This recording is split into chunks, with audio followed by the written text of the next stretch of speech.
Purva, shall I start? Good evening, sir. Good evening, good evening. So we'll start now. So as usual, I start with a short case first. Can you see my slide? Yes, Suresh? sir. Yes, sir. Yeah, right. Okay. Yes, sir. Yes, sir. Okay. Good evening, sir. Okay, good evening. Okay, we'll start with one case now, short case first. This is a story of a 45-year-old man. This 45-year-old man fell down, injuring his head 1 month back. There was no loss of consciousness. Since that time, his wife has noticed that he is walking with head tilt to one side. He has no pain in the neck. So, what could be the cause of his head tilt? Since it is following a fall, probably can be neck pain due to some problem in the neck, but he had no pain, maybe due to diplopia. So, it can be due to diplopia due to weakness of the cyclovertical muscle. So, I asked him whether he has got a diplopia. He said yes. Then he said he had diplopia, but he was not consistent about the position in which the diplopia was maximum. Sometimes he's slightly more on the right side, sometimes on the left side, sometimes up. It's totally confusing us. So this is a story. So we cannot localize with the history of diplopia. We have to depend upon the findings in this patient. So the examination extraocular movements. This is the upward and downward movements were normal. He's looking to the left side and looking to the right side.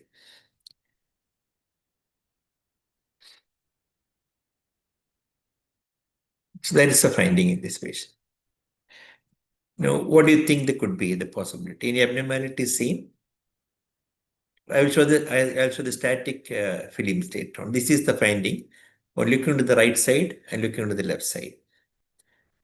You look at the picture and give me an opinion about which muscle could be weak. Sir, when the patient is looking to the left, it appears that the left eye is not depressing that much, so it can be a left superior oblique. Okay, but in that case, should have been more evident on looking to the right side, no? Yeah, yes, sir. That is Right, true. right. And look at the right side now, especially looking to the right side. Yeah, now it appears that the right eye is depressing more. Okay, Yeah. or it could be Or the left left eye eye is is up. depressing. Yeah, yes, sir. Yes. Perfect. This is the two things. What he said is exactly correct. So it looks as if the right eye is lower or left eye is up. Look into the right side. Okay, right.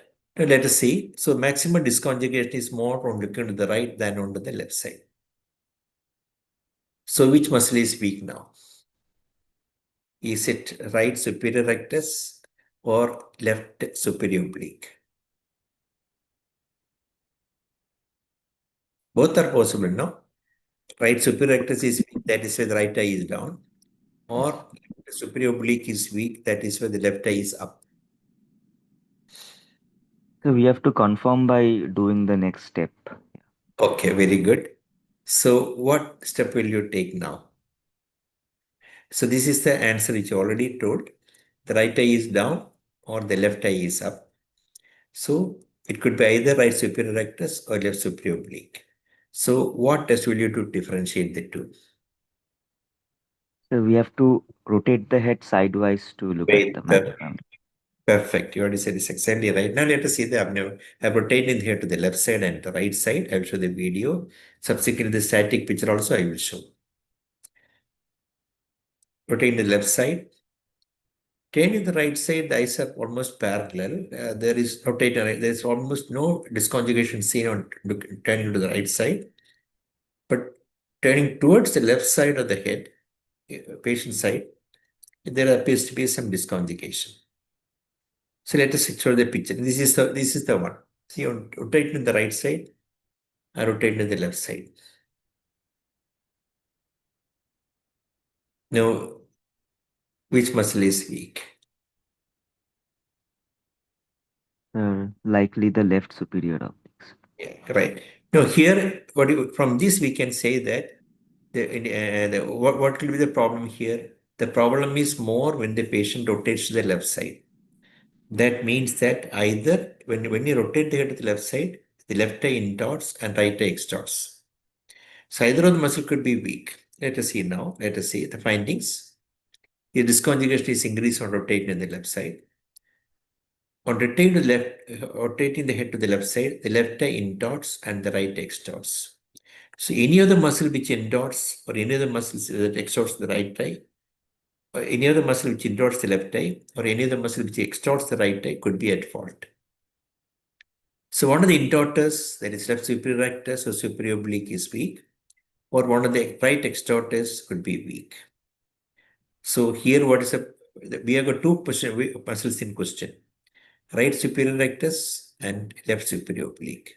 So here, the right superior does not come into the picture at all when the patient rotates straight to the left side. So the culprit is left superior oblique. So you understood what I said? Yes. Yeah, you're putting the weak muscle into action. We suspected weak muscle on the left superior oblique or right superior rectus. So we rotating the left side, we are putting the indorter into action. The indorters are superior rectus on the left side and superior oblique.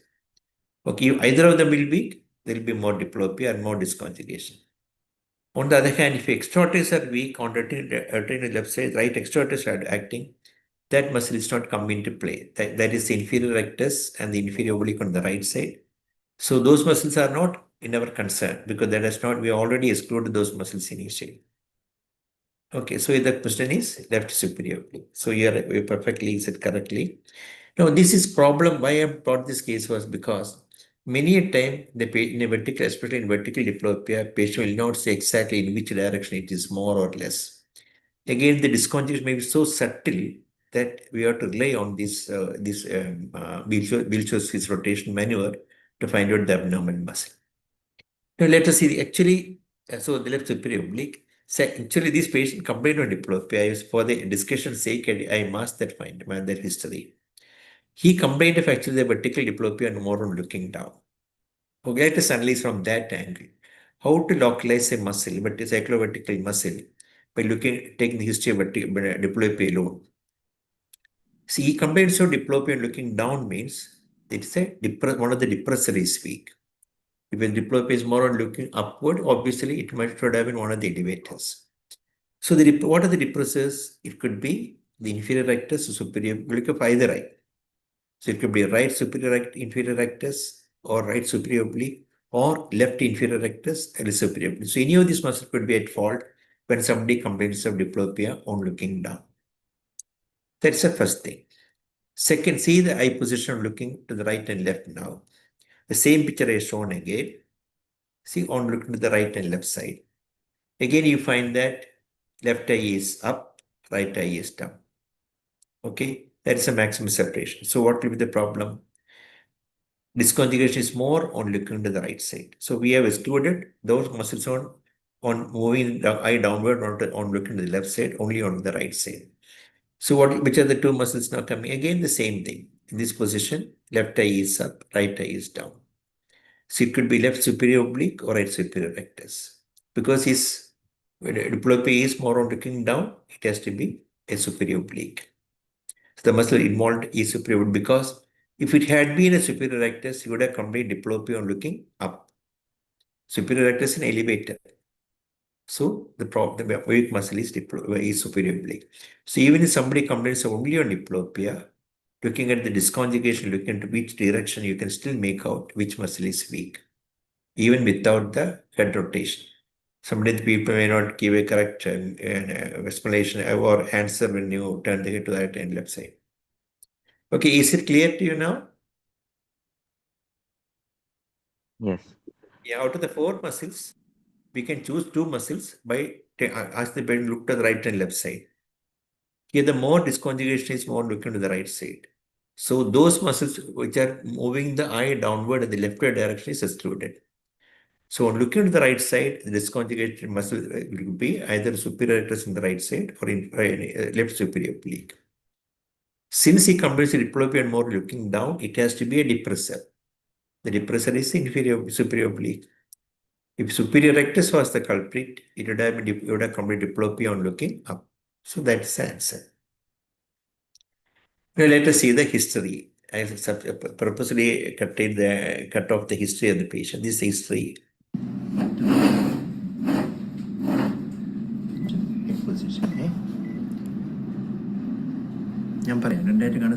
I ask him whether the diplopia is maximum. Is it double now? Now it is single.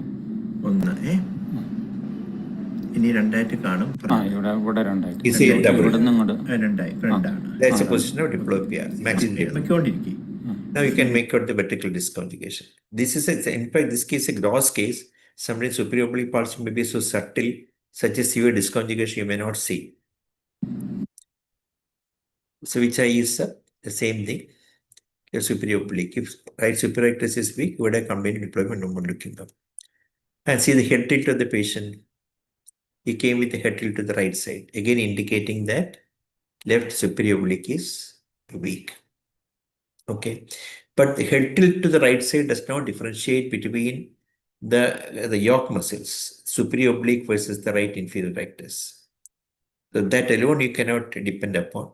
But when head rotation is seen, tilt is seen, is more of an oblique muscle involvement than a rectus, superior inferior rectus muscle involvement.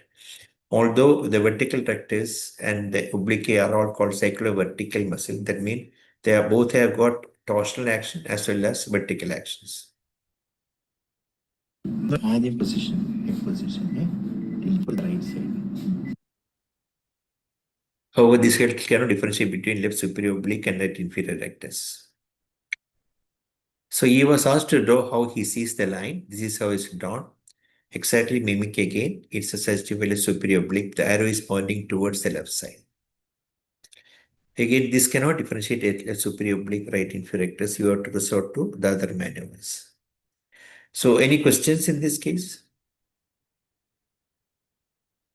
Sir, what was the cause? Was there any trauma to the No. trochlear process? Yeah, he had a trauma. This developed following a trauma. Okay, sir. In fact, superior oblique, one of the most common muscle affected by trauma.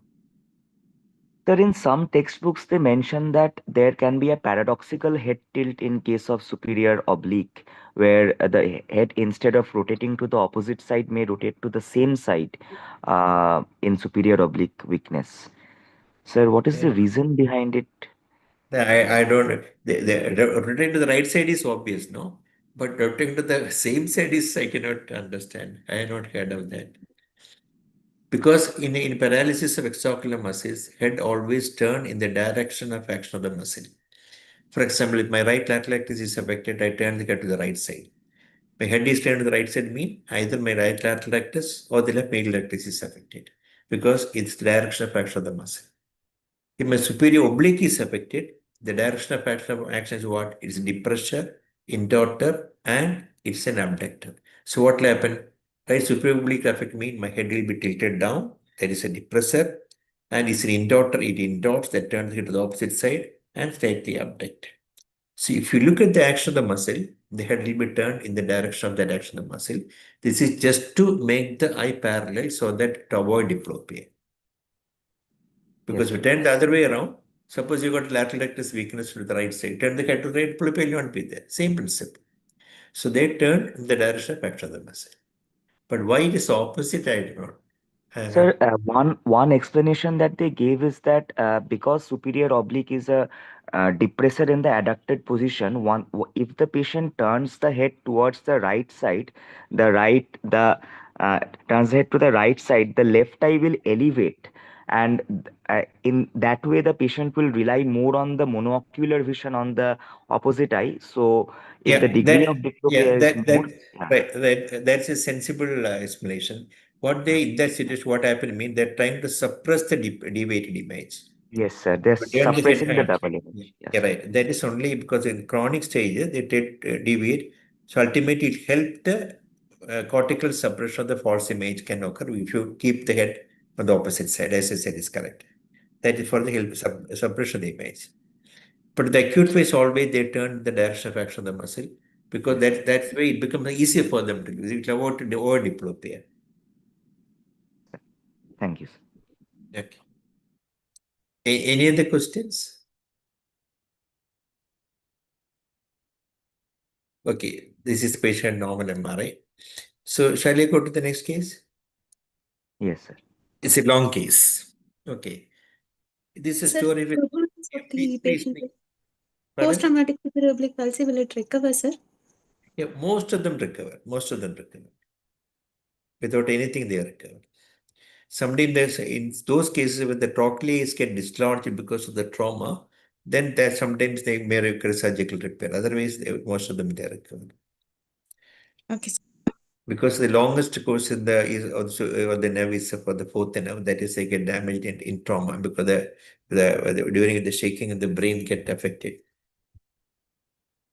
Sir, any role of giving corticosteroids if in the early phase of the disease to hasten?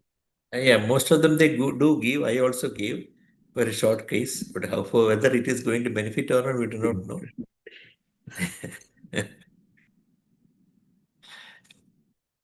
Just like diabetic mononeuritis, invariably they recover. Whether you treat or not, they are going to recover within 3 months. Okay, this is a story of a 60-year-old lady. It's a long case. 3 days prior to admission, while she was lying in the bed at night, she noticed burning pain on the right leg below the knee. But 4 hours later, when she got up from bed, she noticed mild weakness on the right leg. Next day morning, weakness progressed, but was still able to walk with support. Next day, on the third day, she was not able to move her right lower limb at all and got admitted. So, story of a 3D story. Initially, burning pain and weakness, mild weakness, right lower limb. The weakness progressed over the next 48 hours to the extent that she was unable to walk. There is no weakness of the left lower limb or any weakness of upper limbs. There is no pins and needle paresthesia apart from the burning pain she had initially. No root pain, no backache, and no headache. She is not a known diabetic, but found to have diabetes on admission after when she was investigated. She had not checked for a diabetes status before. So this is the video of the patient. The upper limbs were normal.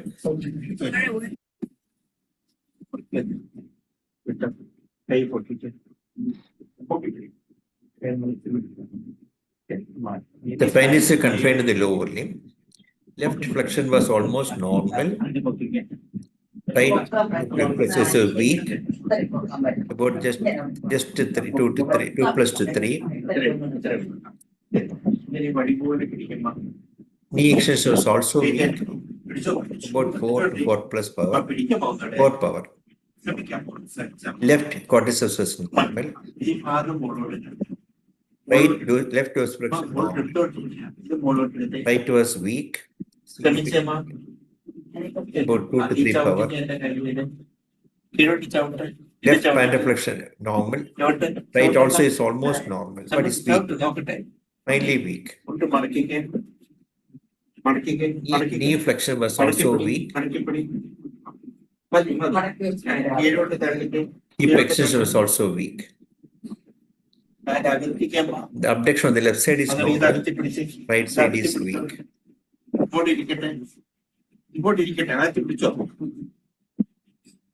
From the reflex, the upper limbs were normally elicited.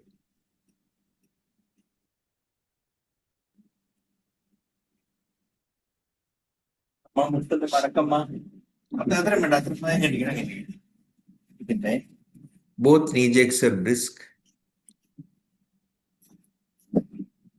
Her ankle jacks were absent.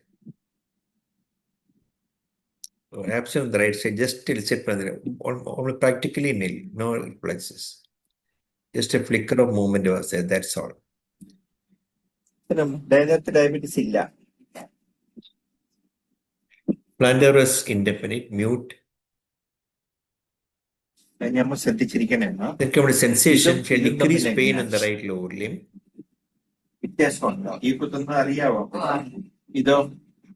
She said less.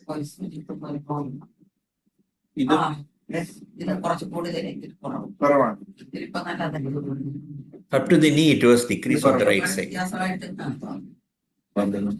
Vibration is normal on the left side. ഇപ്പൊ ഉണ്ടല്ലോ ഇപ്പോഴോ Decrease on the right side, not absent on the right side. ഇപ്പോഴോ Not able to feel. ഇപ്പോഴോ Joint sense normal on the left side. ഇപ്പോഴോ അതേമാതിരി ഈ കാര്യം പറയണം. ഇപ്പൊ എങ്ങനെയാ She could not say. അറിഞ്ഞൂടാ. It's ഇപ്പോഴോ up and down. അല്ല അറിയാം മോളിൽ She can see only movement, but ഇപ്പോഴോ does not know what the position it is. അറിഞ്ഞൂടാ. എത്രയും number Raffles teacher said correctly. ശരി കണ്ണടച്ചോ. ഞാൻ ഏത് കാലത്ത് തൊട്ടെന്ന് പറഞ്ഞേ. Then touch also in fact impaired on the right side, so that 2-point discrimination I could not check. She did not say even on single stimulation, she did not say. അറിഞ്ഞൂടാ. So every sensation was impaired on the right lobe. This is how she walked, made him walk. ഇടതുകാരം പൊക്കി. അതിന്റെ മറ്റുള്ള ഇടതുകാരം പൊക്കി. അതിന്റെ ഒന്നാണ് നടന്നേ. ഇടതുകാരം പൊക്കി ഇടത്തോടെ പൊക്കിക്ക്. ഇനി മറ്റത് പൊക്കിക്ക്.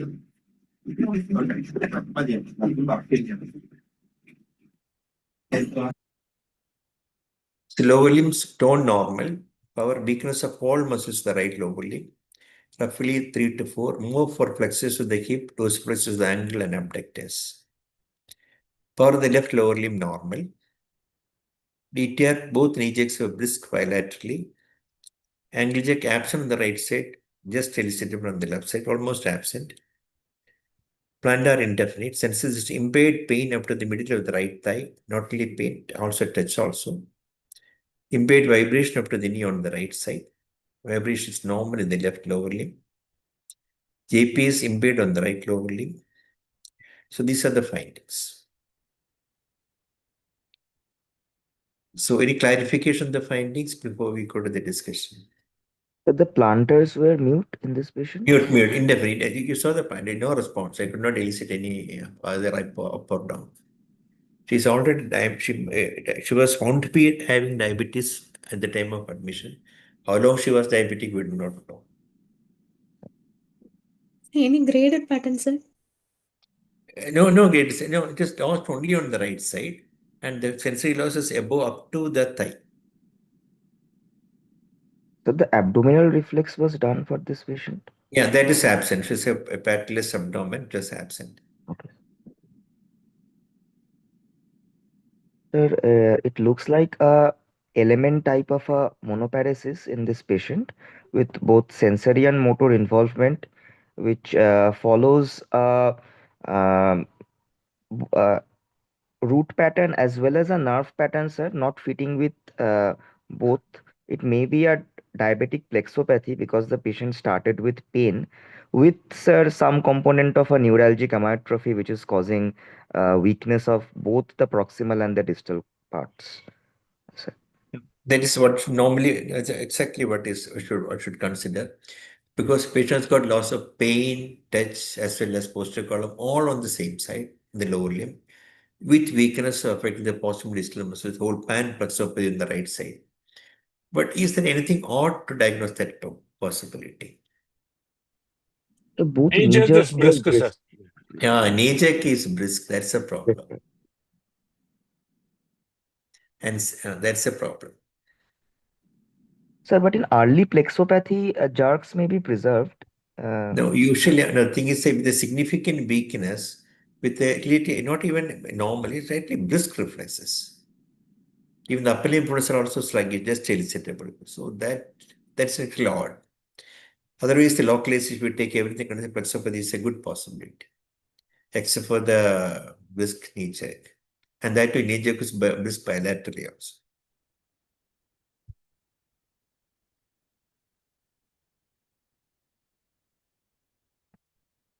Any other thoughts?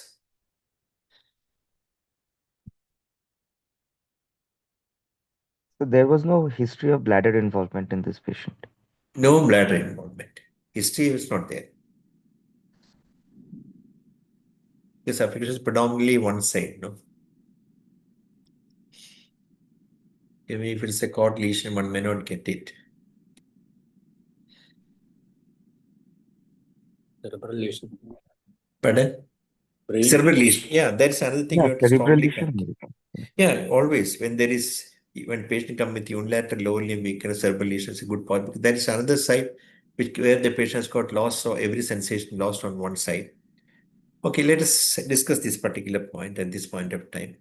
So one thing one should consider is because of disc knee jerk, whether it's a thoracic cord lesion on the right side. The right angle jerk could have been absent due to associated peripheral neuropathy the patient had. There are odd points for that. So then the question comes, if it's a thoracic cord lesion, how to explain the pain in posterior column sensory loss on the same side? Difficult to explain. Okay, you expect a Brown-Séquard cord syndrome. So you get a pain loss on the opposite side. So thoracic cord lesion is very unlikely. Whether it's a cortical or a left thalamo-capsular lesion, that's another possibility which you are taking, because that's a situation where you can have all sensory loss on the opposite side. Less likely to be cortical. Why less likely to be cortical? Because in cortical lesions, usually the vibration is preserved. So why the vibration is preserved means he has got the vibration is appreciated at the level of thalamus. So also they don't have a pain loss. They can have some pain, they complain of pain. Pain loss is also very unusual for a cortical lesion because they are appreciated at the level of thalamus. So impaired vibration pain is very uncommon cortical lesion. But however, in acute cortical lesions, it has been mentioned they can be lost, but usually as days pass by, they recover fast. So let us analyze the problem one by one. Now, the first thing is that, we have got weakness of the right lower limb. The first step is it L-Lemon human? That's the first step. Now, if we still do not know whether it's L-Lemon human, there are some features of human, some features of L-Lemon. Both cannot go together. Let us see. If it is human, why should we consider human? Because the right knee jerk is brisk in the presence of a weak corticeps. The corticeps muscle is not affected. The reflex is still brisk. You can say, oh, that's not a weak muscle. You can be ignored. But a weak muscle with the brisk reflex, we have to always consider the possibility of a pyramidal lesion. The absent angle jerk could have been due to the undetected diabetes since it is absent on both sides. That way you can explain the absent angle jerk with a pyramidal lesion. Equivocal plunder. Pardon? Equivocal, yeah. That is. Now, if it is element, how do you explain the element lesion? An epiconus lesion extending from the L2 to S1 on the right side, yes, possible. But again, you can explain everything by extensive lesion in, say, intramedullary lesion. But again, difficult to explain the brisk knee jerk. Okay, the right side. With extensive lesion, intramedullary lesion, cutting the crossing fibers, causing the pain fibers and the touch fibers, and then the element weakness. But again, little odd. That's why difficult to explain the loss of pain posterior column on the same side, but it can be explained by a long intramedullary lesion cutting the crossing spinothalamic fibers right side. Okay, that way you can explain. Or a chordiacal lesion on the right side. These are the two possibilities where both can be lost. This can explain the loss of pain in posterior column on the right side. But again, these lesions will be difficult to explain the knee jerk on the right side. Even explained by a long extensive lesion, you cannot explain by knee jerk. Unless you think of it, there is a lesion in the pyramidal tract above the epiconus. That's why you can explain. Now, next problem is an epiconus lesion. The knee jerk can be explained with associated pyramidal affection. That means an intermediate lesion causing the pain loss on the right half and the right lower limb is also affected the pyramidal tract and the lateral column. Okay. Is that possible? Epiconus lesion on the right side causing obvious posterior column can be affected on the same side. You can have pyramidal weakness on the same side. Can produce loss of pain also on the same side? No, sir. Crossed spinal Yeah. column, sir. Yeah, right. That come to that. So that's what I will explain that later on. Okay, what investigation you do now? So I pose the various problems to you. Difficult explained by an epiconus lesion. Difficult explained by a thoracic cord lesion. Difficult explained by a cortical lesion.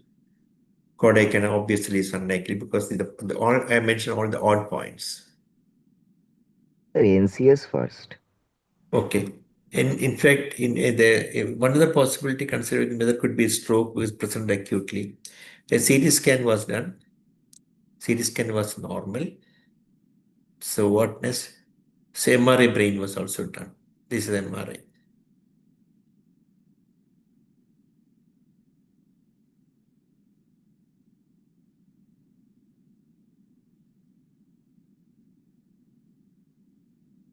There is no lesion in the MRI to explain the weakness.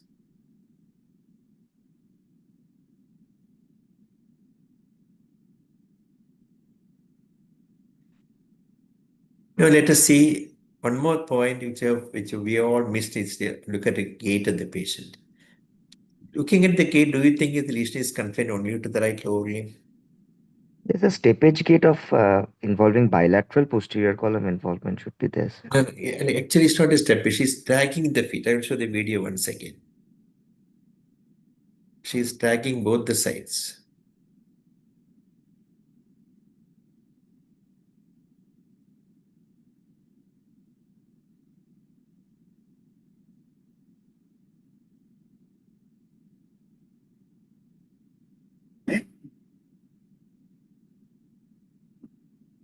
See the way she walks. The way she put forward that lower limb means either hip flexion is weak or sparsity is weak. She's not bending the knee. Both knees is keeping it extended. So that was more like a spastic gait or like a pyramidal lesion, or you can explain by hip flexion weakness. In the presence of a brisk knee jack, that means most likely to be a pyramidal. Okay, let us see. Coming back to our discussion now.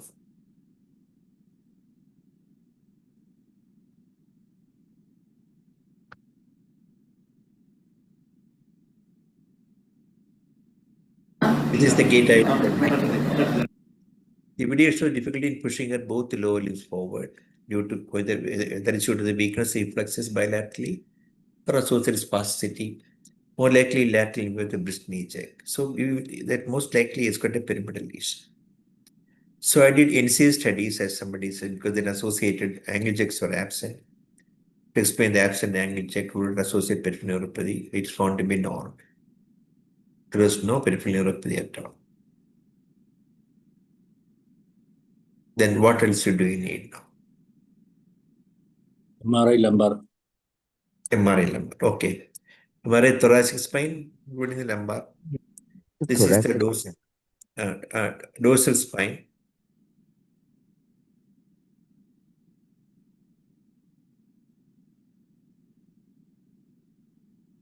The lesion has to be, even hip flexors are also weak. No, it has to be above L1. That means it comes to the lower dorsal region.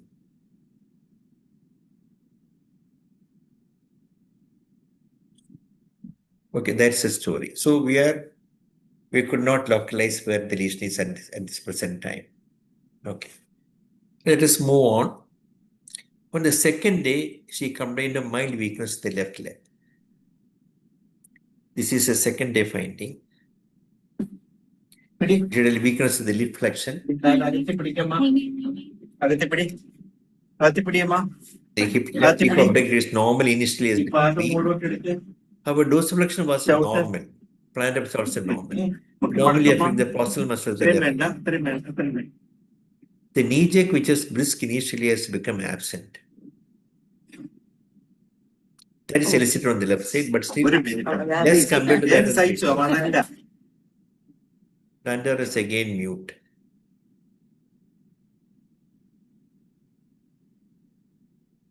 Sensory is same as before.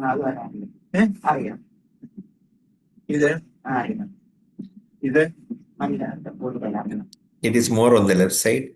JPS was impaired just like before. Okay, so new findings on the second day. Moderate weakness of the left hip flexors and mild weakness of the hip abductors. Distal muscles appeared normal. DTR right knee jack, which is brisk earlier, has become absent.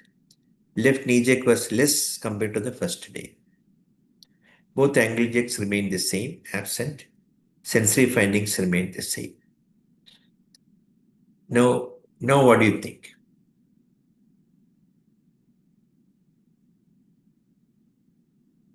It looks more like an evolving element syndrome than UMN one, sir. Exactly. It's the molecular element syndrome. Correct. So, where is the site of lesion now? Sir, if the NCS is entirely normal, then it has to be. Normal. NCS is normal. So But it that is can done be on the 5th day. So we have to repeat NCS, and if it is still normal, we have to consider a preganglionic lesion, sir. Cauda lesion. Yes, sir.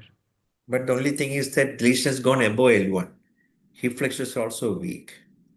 Cauda will not likely to produce hip flexion weakness.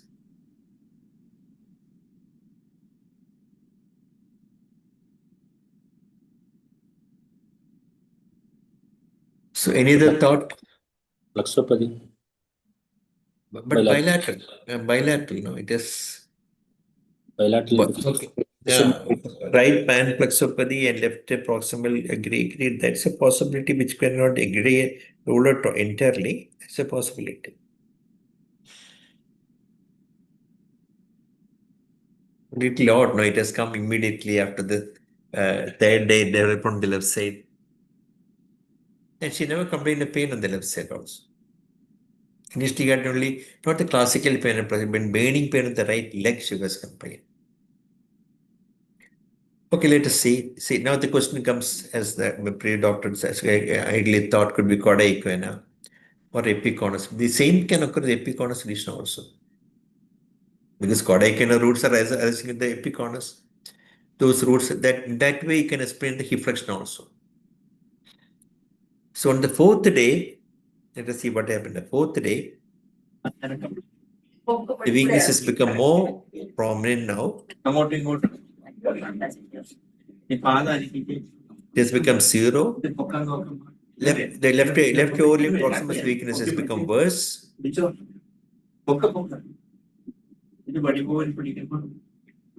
But distal muscle was not affected. Reflexes became smooth knee jerk became absent. Angular also already absent. Sensory findings remains the same.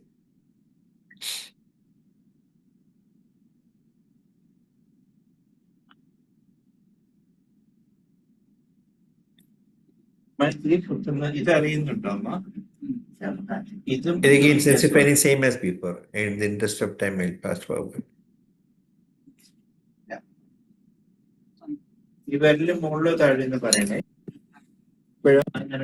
Okay. Lower limb power weakness of all muscle right over limb is worsened. Grade 1 to 2 in the proximal muscles, grade 0 to 1 in the distal muscles. On the left lower limb weakness, the left hip flexors, knee extensors has worsened, but the distal muscle has not worsened. Knee jerk and ankle jerk absent bilateral. Sensory findings remain the same. Now, what do you want to do now?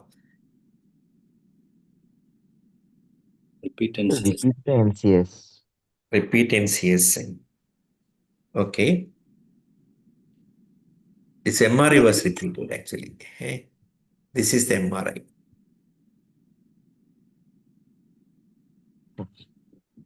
It's got hyperintensity in the lower spinal cord, spanning from D10 downward.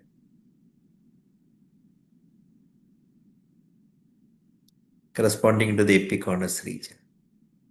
Coming down. Then you can see the hyperintensity. Little more beyond the epiconus also. Hyperintensity going up to the lower dorsal spine. Cord enlargement. There's the enlargement of the cord also. This is axial cut showing the hyperintensity within the epiconus. More profound onto the right side than the left side. Right half of the cord is affected. See, the right side is affected. These D10, D11.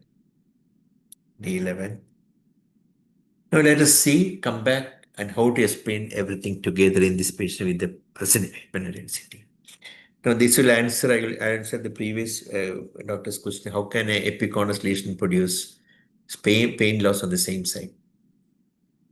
In fact, a lesion might have affected the lower dorsal cord at about D2 L1 level, more on the right side. Okay, I'll come to that. So, due to the action, what had happened?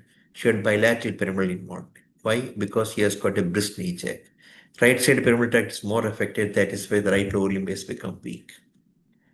Then this can explain the brisk knee jack bilaterally because of the pyramidal involvement, which is more on the right side. Can also explain the pyramidal tract on the right side, sorry, posterior cord on the right side. Again, right half of the cord is affected. The decreased pain loss on the right side could be due to the involvement of the ungrossed spinothalamic fibers, which take long standing course in the lumbar cord. I will explain that thing. See, the classical Brown-Séquard syndrome will not be seen in lesions in the lumbar cord. Because as you know, the pain fibers that enters the spinal cord ascend for few segments before crossing to the opposite side in the tract of lesion. This slant, the ascent, is least in the lower dorsal cord at the D2 level. As the spinal segments go up, the slant becomes more and more. So it will be lately maximum in the upper cervical cord, where the lesion, suppose lesion is at C1, the sensory loss may be at C4, C5 level. But the maximum slant is actually in the lumbar cord. That is the pain fibers which enter the lumbar segment do not reach the opposite side unless it has reached almost the L1 level. Because that ascent is maximum in the lumbar region. So in such a situation, what happened means the fibers has not reached the opposite side. It's still on the same side. So you can loss of pain on the same side. So this point I already mentioned some time back in a person who had a bupivacaine-induced lesion on the right side of the cord, but the patient had loss of pain and posterior everything on the same side. So this is the point I'm trying to tell you again. Hemichord lesion need not always produce Brown-Séquard syndrome. See, this is the textbook from the Bing's textbook. See, this is how the fibers are going. They are ascending, the slant is maximum on the lumbar cord. So lesion here is going to cut off the pain fibers all on the same side. It has become a track, almost most of them have reached the opposite only by about L1 or L2 level. So you can have a lesion on the same side, the right epicornus region, which can involve loss of pain on the same side, not because of the spinothalamic tract is getting involved, but because of the crossing fibers, ascending fibers are in.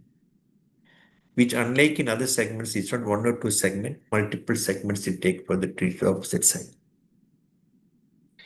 That is how you can, so individual segments lie so close together so that few crossing spinothalamic fibers passing caudal to the lesion reach the opposite side. The slant of the ascending spinothalamic is maximum in the lumbar cord. Now let us see the other aspects. So we can explain everything by a lesion on the spinal cord at say D12 L1 level, affecting the both pyramidal tract as well as posterior column and the spinothalamic tract before it crosses. Now, as disease progresses, what happened? The lesion extended down, affecting more lower and lower segments. So from D2 L1 level, it has now come to L2, L3, L4 level, becoming that is why initially knee jerk became brisk, subsequently knee jerk became lost. Because the lesion has come down, involved producing element weakness at the epicornus, resulting in loss of knee jerk, which were brisk bilaterally initially. The initial weakness of the distal muscle right lower limb could have been due to the initial pyramidal lesion itself. However, the possibility of a long intramedullary lesion on the right half of the epicornus region with associated pyramidal lesion cannot be told. I will explain that later on. So this is one explanation. That what I'm trying to postulate is like this. The patient had initially a lesion at L1, L2 level like this, affecting both pyramidal tract more on the right side. Okay. Then the lesion might have extended down along the epicornus, involving the anterior horn cells of the L2 to L5 segment, causing lower motor neuron type of weakness. Coming to the epicornus and producing element weakness. That can explain the whole scenario in this patient. Or the second explanation is that from the very beginning itself, Patient might have been having bilateral pyramidal affection at L1, L2 level, same as before, causing the brisk knee jerk and possibly bilateral spasticity. At the same time, the lesion was extending along the gray column longitudinally on the right side, causing the pain loss, cutting of the crossing fibers. When the lesion in the gray column started affecting the anterior horn cells on the right side, and then the left side of the L2-3 level, patient knee jerk on both sides become lost. And he developed worsening of the right cortices weakness and new element weakness of thigh muscles on the left side. So this is second explanation like this. Initially, the initial lesion is same, but subsequently what had happened, it has came down on towards the right side, cutting of the pain fibers on the right side, crossing fibers. That's other explanation. The two ways you can explain in this patient. If this is a situation, I have explained how the pain can be lost in an epiconus lesion on one side lesion alone because of the involvement of the slanting fibers before it crossing. Or it can be due to the crossing fibers inside the cord, like this. But in that situation, the lesion has to be longitudinally extensive lesion because you have to cut off all segments. The crossing fibers to be cut off to produce pain loss on the right side. Just like you get in syringomyelia, you get pain loss on the right whole of the right upper limb. Because the lesion is all cutting the crossing fibers. So this is the story. So any questions regarding the explanation? Any clarification?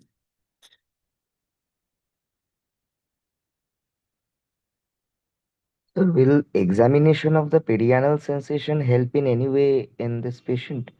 No, because Because no, in fact, I did not do that because the lesion I initially also was thinking of in a brisk reflexes with weakness or a pyramidal lesion. That's the thing initially we had considered. But subsequent evolution made it think this LM lesion is developing. So how to explain with a pyramidal subsequent LM? The only way is that lesion is descending down, cutting off the element, producing element weakness. Sir, one doubt, sir. So the Yeah, initial please. absence of bilateral ankle reflex might be due to the pre-existing diabetic status itself, sir. Yeah, Because that is difficult to explain because of the maybe associated peripheral neuropathy. That is the thing we can explain. Otherwise, you cannot explain the, as you said perfectly right, initial lesion occupying there, descending down should not have involved the angle jack initially. That is why I brought down the second explanation. That is lesion initially might have been also be then longitudinally there, but the maximum trend was in the pyramidal tract initially. The element lesion was mild. Subsequently, the lesion is increased and producing the element weakness more prominent, masking the pyramidal signs. Once the element develop, we can develop, when you develop, pyramidal signs will go off. so why not the bladder was involved, sir? Because it was a bilateral lesion. If you look at the lesion, see the intramedullary lesion is mainly from D12 to L4 only. Because that's the area where the bilateral lesion is affecting both anterior horn cells. The left distal muscles are still normal. Power is gate 5, even on the day 4.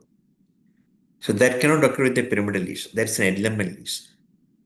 That is why the lesion, even though it is bilaterally, is affecting the central gray column to produce the element weakness, not the bilateral pyramidal tract. Maybe am I made it clear to you? Because that is, suppose it's a pyramidal tract is affected bilaterally, then it should produce distal muscle weakness left lower limb as well. But that was not affected. Telling you that the possible involvement of both the lower limb is LMN. Initially might have been prescribed as okay, now it is LMN. Because why this lesion is intramedullary inside the gray column. So predominantly the lesion affects only the gray matter of the cord, sir. Right, gray matter of the cord in the L2 to L4 segment. The rest, right distal muscle weakness, whether it is UMN, whether it is LMN, it's difficult to say. But the lesion the L3 fully is LMN. Initially, there was a pyramidal lesion above, why the reflex has become brisk and spasticity, but subsequently lesion has descended down to the L2 to L4 segment, the anterior constant, That means the pyramidal signs have disappeared, element become more dominant.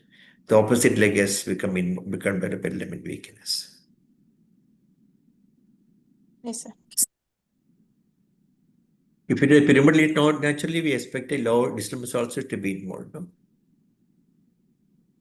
Yes, sir. So the course of the hospital sees assured mild elevation of protein cytosis. Anti-MOG was not done. It was because it was not available at that time. It's a case seen long ago. Patients put on IV with prednisolone and the weakness improved to normalcy over a period of 2 months. Now she was followed up after 1 year here for follow-up. This is the final. Limbs are all normal. Lower limbs go to the lower limb binding.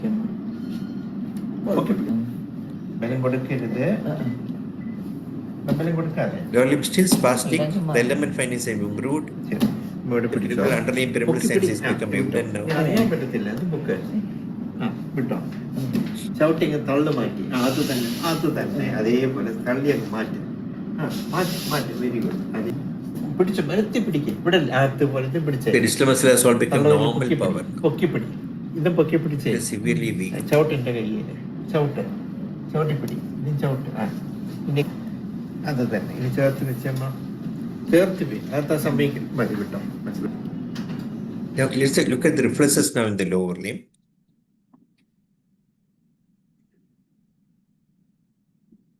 It's become brisk now. കഴിഞ്ഞു So the initially individual patient had even the right angle jack is still absent. Left angle jack is become brisk. പേരും കൊടുക്കില്ലേ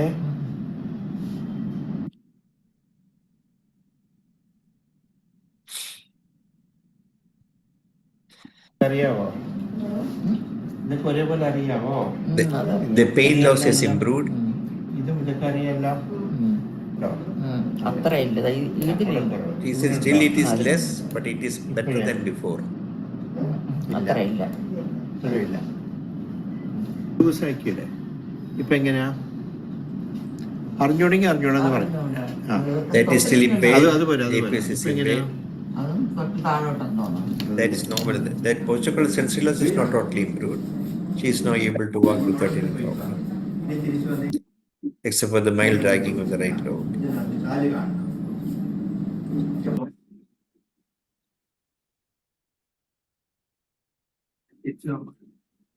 എല്ലാ ദിവസവും ഇല്ല ചില ദിവസങ്ങളിലൊക്കെയാണ് ഞാൻ Spastic bilaterally, patients become power has become normal, except for the right angle.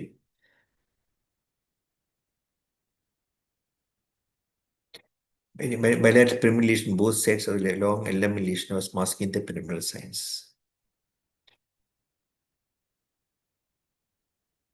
Okay, any questions? So you might have put the patient on IVMP on the first day itself, sir, or only on the follow-up day, sir? Well, after the MRI, after seeing the hyperintensity, put her on IVMP. Till that time, I was not sure what the patient was having. Follow-up MRI, sir? Pardon? Follow-up MRI, I did not take. When she has become normal, I did not take. Okay. Okay. Any questions? Or we can go to the next case.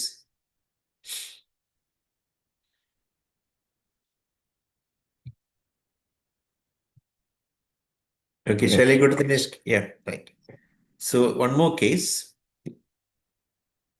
This is a story of a 34-year-old man. He noticed difficulty in getting up from sitting position from the age of 10 years. Difficulty in climbing stairs for the last 4 years. Difficulty elevating both arms for the last 4 years. No sensory complaints. No complaints referable to the cranial nerve dysfunction, cranial function. So difficulty in getting up squatting position, sitting position from the age of 10 years, that is about 25 years duration. Difficulty in climbing stairs for the last 4 years. Difficulty elevating the arm for the last 4 years. Very slowly progressive condition. He was born of non-consanguineous marriage, no positive family history, He was detected to have hypothyroidism 3 years back and was on L-toxin since then, with which his weakness has partially improved. Presently, he is on L-toxin 100 microgram daily. So this is the findings now. Both deltoids were weak. Mild wasting of the deltoid is seen, deltoid and biceps. Biceps was weak. Biceps is normal power. Brachioradius is weak. Wrist extension was normal. Finger flex is normal. Small muscle normal. Beaver sign was negative. Hip flexion was weak bilaterally. Keep it like that. Knee extension was also weak bilaterally. Thigh abduction was good, but thigh adduction was markedly weak. Hip extension was also weak bilaterally. It's got hypertrophy of the ADP. You can see the hypertrophy of the ADP there. Dorsiflexion was power was normal in bedside examination. Plantar flexion also normal. Reflexes upper limb flex was just elicitable, sluggish, 1+. Triceps was elicitable. Biceps was supinated were almost absent. That's just elicitable.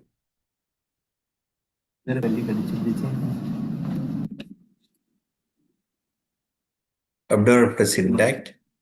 Both knee jacks were absent. Ankle jack well elicitable. Plantar flexor. Sensations are all normal. Look at the gait of the patient. But abdomen is protruding out, that means it's got an excited lumbar lordosis. It's got a mild waddle. He could not get up from the sitting position in this position. Adductor position not at all possible. He could not get up. But the thighs are abducted. He could get up. He's also got hip extensive weakness. He could not stand on heel, but he can stand on toes. And Dundelberg test was positive, more marked weakness on the left side. The right hip is sagging down. There is no pinging of the scapula or any weakness of the serratus receptor pieces.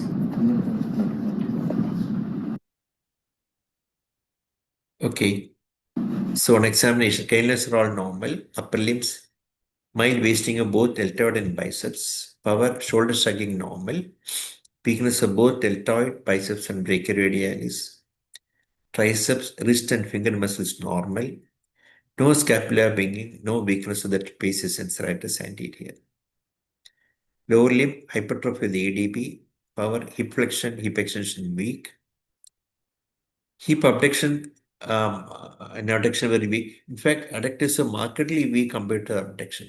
The abduction weakness I could not elicit on the bedside. Only on Trendelenburg test, the abduction weakness became prominent. Dorsiflexion were mildly weak. He could not stand on heel, but could stand on toes. Plantar flexion normal. He could not get up from stool with thigh adducted, but get up when the thighs are abducted. What is this sign called as? Abductors playing sign, sir. Abductors playing sign. Very good. So no beaver sign. DTR, both biceps supinate are absent. Triceps just elicitable. Both knee jack absent, ankle jack present. Plantar flexor sensation. And patient could not stand on heel, but could stand on toes. Trendelenburg is positive bilaterally, more weakness on the left side. Gait walks with mild waddle with accelerated lumbar lordosis. Could not get up from stool with thigh adducted. So what is the likely diagnosis in this patient? So there is selectivity among the muscle fibers which are both in Yeah. the shoulder and the pelvic girdle, with the Right. selective involvement of the hip adductors maximum. So a likely case of a limb girdle pattern of a myopathy, dyspholuminopathy may be considered in this patient, sir. No, the classical, what you said is correct. The important diagnostic clue is the thigh abduction sign, Yes. right? Adductors are more weak. Calpainopathy. Okay, calpainopathy is one possibility. But usually calpainopathy characteristic finding is got a scapular winging. Capillaries. Scapula much affected and they put a contracture is another important finding. They can have abdominal involvement, but these are the key findings. So when the problem started, sir, 10 It years. is start the age of 10 years. And when he was 10 years age. Yeah, but the calpainopathy is more progressive, no? No. I'm just asking this problem started when the person was at the age of 10. 10, correct. So when it was started at the age of 10, and it Yeah. is very slowly progressing. Exactly. Very slowly progressing. But Right. predominantly involvement looks like proximal muscles are more affected than that of the But distal. distal also is affected, osteoporosis is affected. So mainly proximal, but it's a Proximal. discal. So it's likely to be a congenital type of myopathy. Now, very slowly. But he was slowly- already till 10 years of age. Yes, sir, but there is predominantly weakness of the adductors, and abductors are comparatively spared in the lower limb. Yeah, but that pattern is described in certain condition. One is calpainopathy, other condition is Without any winging and the upper limb involvement, Yeah, calpainopathy. that is described as sarcoglycanopathy. Yeah, most likely with sarcoglycanopathy. Yeah, And okay, that's the thing. and we also cannot consider FSH because the Bivat sign is also negative. Native and face is not affected, and the pattern is not like a facioscapulohumerus. Yeah, so this is most likely to be a congenital myopathy, any type of group. We have to fit it, whether it is a myofibrillar or it is an line. These types of things we have to think about. Okay, so I thought more like a sarcoglycanopathy in this patient. Anyway, let us History of see. myotonia, sir. Is there? History of myotonia was there, sir. No myotonia. He So had what about the frontal truncal muscle involvement in this patient, sir? Truncal muscle was weak because he's got a protuberant truncal muscle mean he has got he could not get up from the lying down position easily. The tongue muscle is also weak. Sir, any stiff spine like syndrome like in myofibrillar, we get a stiff spine. That's what do you call this in SPN type of myopathy, where there is a rigid spine syndrome. That's not the presentation here. You have no stiffness like that. There is a contraction of the truncal muscles where he cannot bend. That is not seen here. So I think at this level we can say it's a myopathy because and the myopathy itself more like a dystrophy in view of the selective effects of the muscles and hypertrophy of the ADB. So we know some kind of a muscular dystrophy is likely possibility or a congenital myopathy, but more likely muscular dystrophy. So which muscular dystrophy? So thigh abduction sign. Now before that, what causes the thigh abduction sign? weakness of the hip adductors will cause the access. I mean, they will use abductors to get up from the squatting position, sir. See, when you get up from the sitting position, you are getting up with the help of quadriceps and hip extensors. The abductor is Yes, sir. nothing to do with, but why is the limb goes into abduction? That's the question.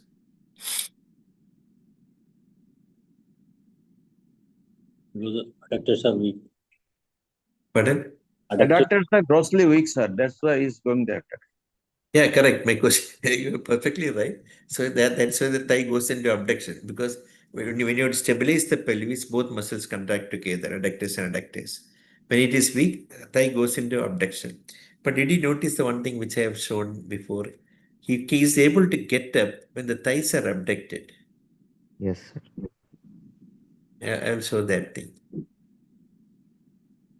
Sir, he's using his truncal extensors to get up. See, I'll show that. Before that, just before that, one more point. Okay.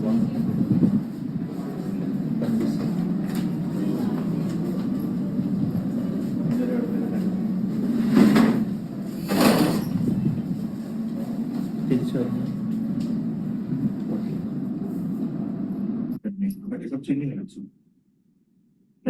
The other guy could not get up. When he's abducting it,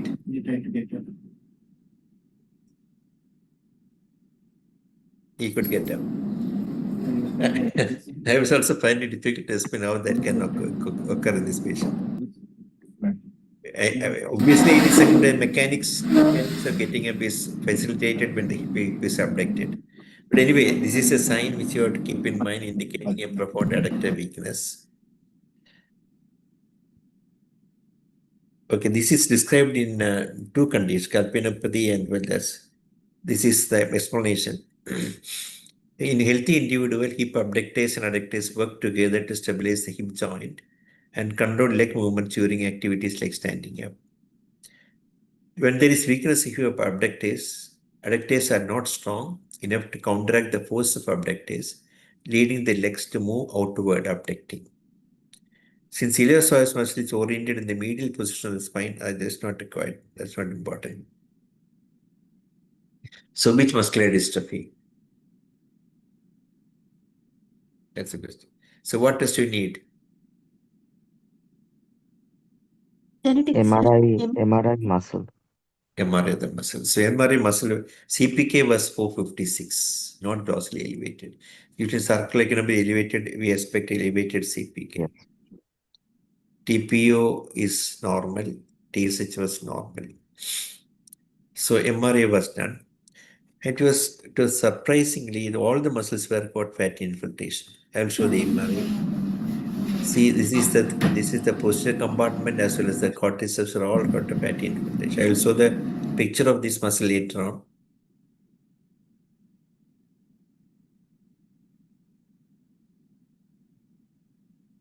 Then look at the paraspinal muscles, gluteae. They're all hyperintense. Then the iliopsoas muscle, also hyperintense, fatty infiltration. That is iliacus. Again, the paraspinal muscles were also hyperintense. The scapular muscles are also deltoid.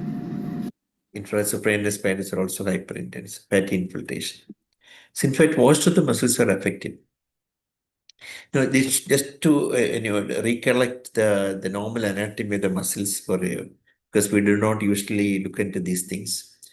This is the vastus lat, the thigh, the horizontal section of the thigh muscle, showing the anatomy, radial anatomy. That is the vastus lateralis. That is the rectus femoris. That is the vastus intermedius. That is the sartorius. Now look at our patient now. This is our patient's thigh. Compare with the normal anatomy here. There is a gracilis which is not affected much. Adductor longus is affected. Adductor magnus is severely affected and atrophied. And semimembranosus is severely affected. And biceps also affected. Semitendinous less affected. And the cortices obviously, except for the rectus femoris, all of the muscles have got a fatty infiltration. This is the leg of the patient. MRI the leg. Again, I will show the normal anatomy later on. This picture is from another patient, just to show the anatomy. This is a tibialis anterior, which is affected in that particular patient. This is not our patient. This the extensor digitorum longus and brevis. That's the location of that muscle. Peroneus longus is that one. Then soleus is a large muscle posteriorly. The outermost is the gastrocnemius. That's a tibialis posterior, which is inside the soleus. This is our patient. Look at our patient now. The tibialis end is also affected with fatty infiltration. Extensor digitorum longus is also affected. Peroneae are not that affected, less affected. And soleus is affected. Gastroc is also affected. So this is the report of the radiologist. Features suggestive of muscular possibility, scalp pain, limbial muscular dystrophy, and myofibrillar myopathy. This is the report given by the radiologist. So what do you want now? Genetics. So I did a genetics test, but this came as something different. I don't know. They say, see, this RYR1 myopathy, they told. And they are likely pathogenic, but it's the OIM type is congenital myopathy 1B autosomal recessive. I do not know what it is. And the test result interpreted homozygous likely pathogenic variant consistent with the phenotype detected.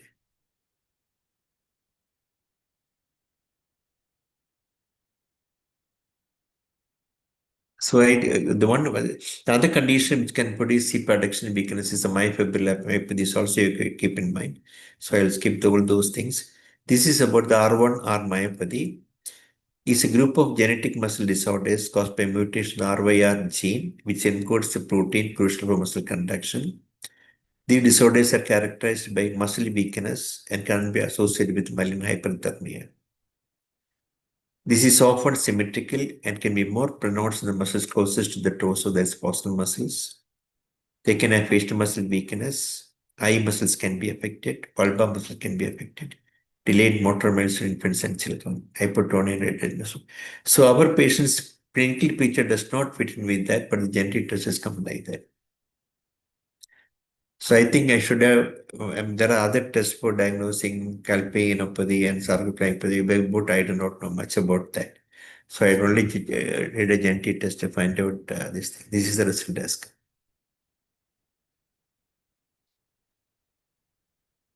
Sir, there is a stark clinico-radiological discordance even in the muscles which are spared. Right. We are getting severe. Exactly. Yeah, right, exactly. That means it's a very, very slowly progressive disease affecting all the muscles, still not much of a disability for the patient. Well, muscle biopsy helps. We should have done a muscle biopsy. Patient is not here now. I think we should have muscle biopsy and histochemistry, some other things has to be done. In fact, he is from abroad only. He came for a holiday and showed me then in this test. Hypothyroidism is not related. No, in fact, he had hypothyroidism, but that not related because hypothyroid status is perfectly under control. But still, he's got progressive weakness. So we had a similar case of RYR mutation where the disease was termed as King-Donborough syndrome, sir. The patient can have a congenital myopathy, malignant hyperthermia, prone. So the anesthetic used to be. So Right. we had a similar case, sir. There was also a genetic phenotypic discordance, but case reports have been described in this King-Donborough syndrome, sir. Okay, I did not know that. So they are also present like this slowly progressive myopathy, can present like that? Yes, sir. myopathy. Yes, sir. Okay. Yes, sir. Our patient was around 20 or 22, sir. His symptoms started at 5 years or Yeah. 5 or 6 years of age, sir. Now, this patient started at the age of 10, but even after 35, he's still able to walk about. Very slowly progressive. No, I had not seen such case before, only out of curiosity about the patient. Sir, in literature, it is said that RYR1 has a very wide phenotypic expression. It can be a very correct. Yeah. Right, exactly. That's what they take. So you can go with that. Correct.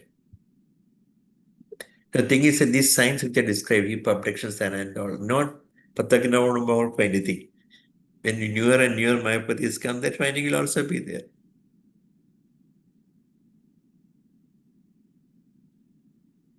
Okay, then shall we close? Yes. Thank you, sir. Thank you so much. Thank you. Good night. Thank you, sir. Good night. Good night. Thank you, sir. Good night. Thank you, Good sir. night. Good night. Next Wednesday we can meet. Good night, sir. Good night. Thank you, sir. Good night.